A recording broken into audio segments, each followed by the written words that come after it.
let's take an opportunity in these last few minutes that we have together to really dig in and help the business owner who is really loving this strategy and like, I'm all in, I want to get started.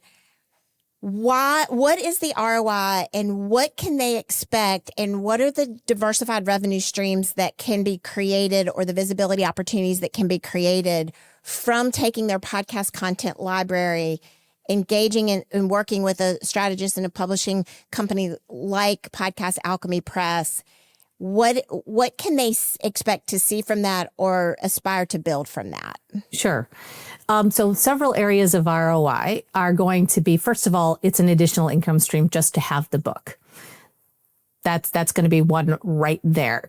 It's very easy also to spin that book off into several book related products. So workbook, journal, Oracle cards, if you want to go that far. But the workbook and the journal are relatively easy and comparatively lower cost options to be able to produce. So you can release those together. You can spread out launches and have additional products. They make fantastic entry level ways for people to work with you. You know, I know that for myself, even as a business coach for many years, the whole notion of bringing people through a funnel can feel false, can feel weird, can feel inauthentic, or what the hell am I going to produce that people actually want? A book or several chapters of a book is an easy way to get people in deeper relationship with you off of your podcast, through your website, from online. It just brings everybody together. It feels very legitimate for people to just go, oh, I'm interested in reading a couple of chapters of that book. Or if you have an audiobook version of it, podcasters love, of course, having an audiobook version of their book.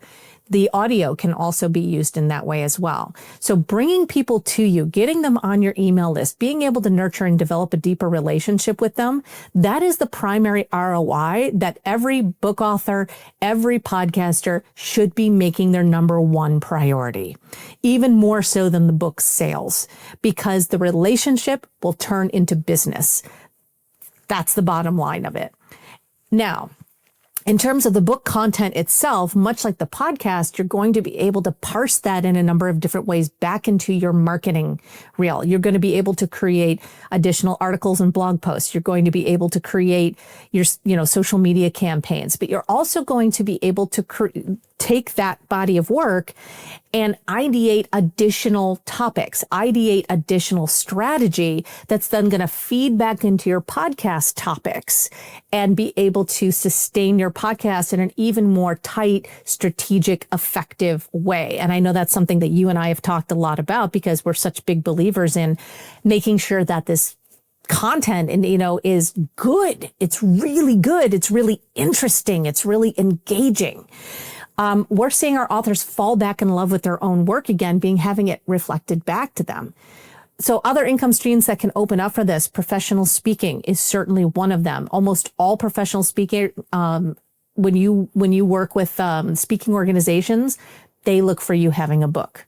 It is basically a checkbox you need to have if you're going to be a professional speaker out in that market today, or you're doing any kind of consulting work.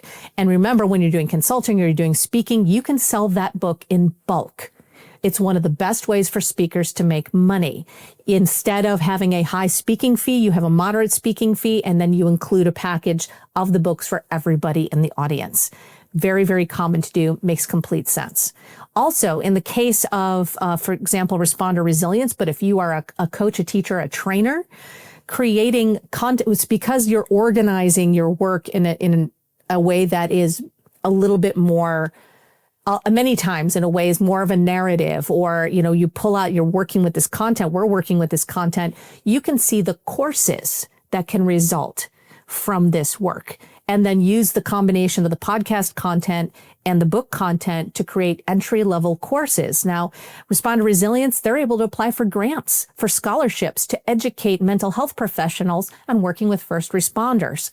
That's an absolute no-brainer for them to do. But if you wanted to create a course and it's too much time or too much energy, I promise you, your book content in combination with your podcast content is going to give you what you need to be able to create simple, accessible, entry-level coursework So again, nurture that relationship, get people used to working with you, buying from you, creating that trust and that relationship and that community.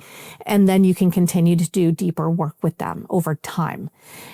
Loyalty is something you cannot buy. Yes. But you can nurture it. And that, again, the relationships at the end of the day are what are going to serve you and what are going to write your checks. Yes, and those are all such fantastic, just extremely powerful benefits of thinking through that process of podcast to publishing.